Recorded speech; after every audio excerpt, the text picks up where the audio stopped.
I'm Lead Night Sky Ranger Jeff, also known as Star Dad. Welcome to What's Up in the Sky in April of 2024. This is an exciting month. On April 8th, we will have a solar eclipse. Here in Connecticut, we will have about 91 to 93% totality. Join me as we explore this and other celestial objects of spring. Well, since we're talking about the sun and moon, we might as well start with the eclipse. I give an hour presentation on preparing for the solar eclipse, so you can contact me directly via Girl Scouts, NASA Solar System Ambassadors, the Connecticut Library Consortium, or the Last Green Valley, though my schedule is filling fast.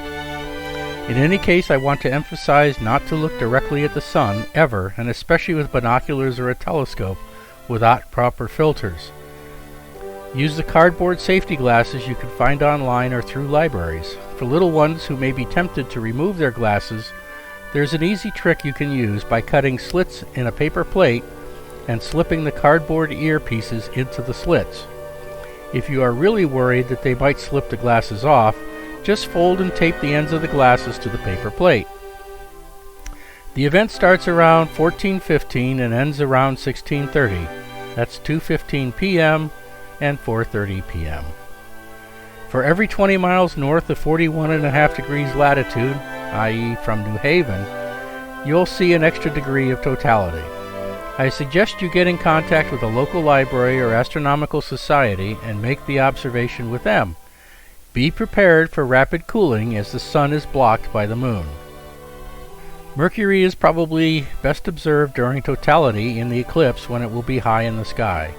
Mercury rapidly approaches the horizon in early April, going into inferior conjunction with the sun on the 11th, and then goes into the morning hours, rising 30 minutes before the sun on the 20th, and is 3 degrees above the horizon 30 minutes before sunrise at magnitude 1.1. Venus will also be best viewable during totality in the eclipse. Venus is approaching superior conjunction with the sun. At the beginning of the month, if you have an excellent horizon to the east, you might catch it just before sunrise. However, it is getting too close to the sun the rest of the month and is not observable. This month we will observe the moon on the 19th, just before the full moon. Look to the southwest of the moon, about 2/3 of the way to the edge. We're looking for the crater Gassendi. The crater is named after Pierre Gassendi, a French priest, astronomer, mathematician, and free thinker. He was born in 1592 and died 1655.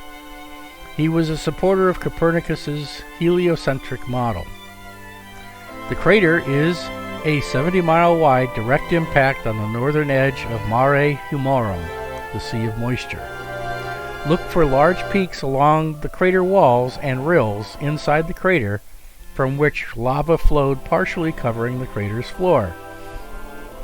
There is a smaller impact on its north wall where material was pushed down into the crater.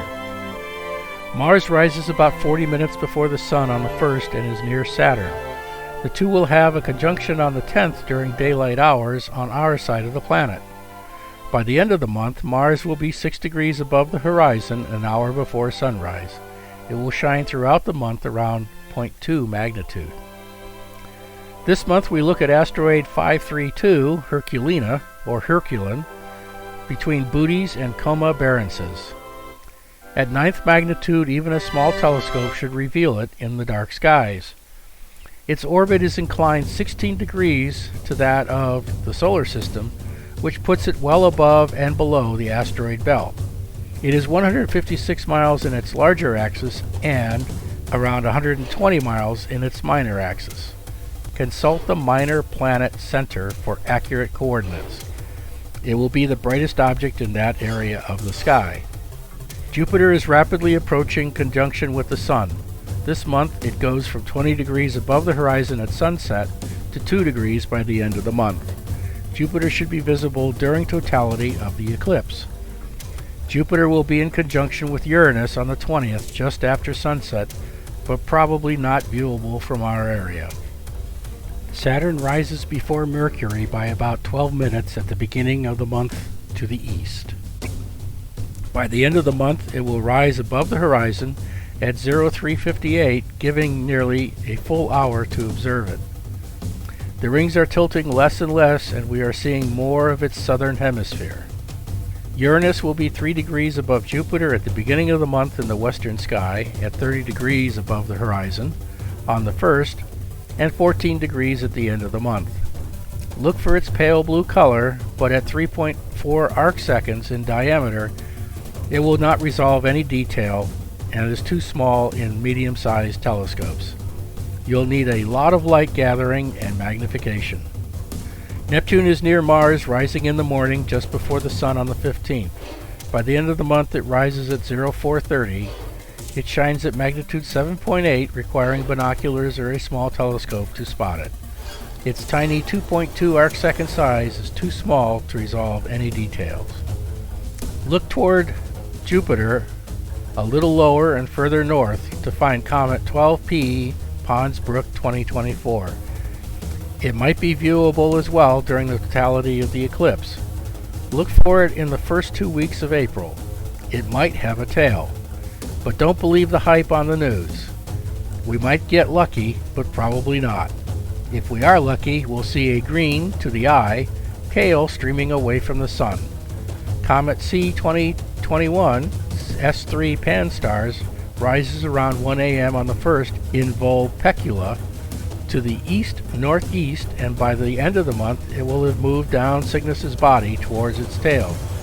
It will shine at magnitude 7.8. The Lyrid meteor shower occurs from the 14th to the 30th, peaking on the 22nd, just 1 day before a full moon. It will probably be disappointing this year due to the moon. Remember though, peaks occur in the early morning hours at a rate of about 18 meteors per hour, coming from Lyra the Harp. Our constellation of the month is Corvus the Crow, located to the south in April. It is a small constellation below Virgo and to the east of Crater the Cup. Our object of the month is M104, the Sombrero Galaxy, an edge-on elliptical galaxy that is slightly bigger than our own Milky Way galaxy, located about 31 million light-years away. A small telescope or binoculars in dark skies can pick it out at magnitude 8. Our question of the month is, what is an atom? An atom is made of different parts, protons, neutrons, and electrons. Protons are positively charged particles, neutrons are neutral, and electrons have a negative charge, kind of like a battery with positive and negative terminals. Protons and neutrons reside in the center of the atom and are its vast majority of matter, being some 2,000 times the mass of an electron. Electrons form a cloud around the nucleus, protons and neutrons, making it difficult to pinpoint the exact position of any one at a given time. The positive and negative charges keep an atom together. The strong force overcomes the proton's desire to repel each other, but that's a topic for another day. Here is the April 15th orrery.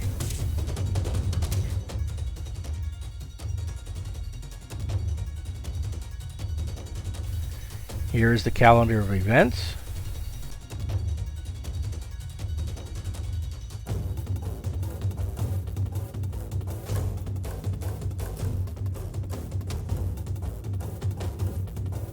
April showers may bring May flowers, so appreciate the few clear nights we get and go out and enjoy the dark skies.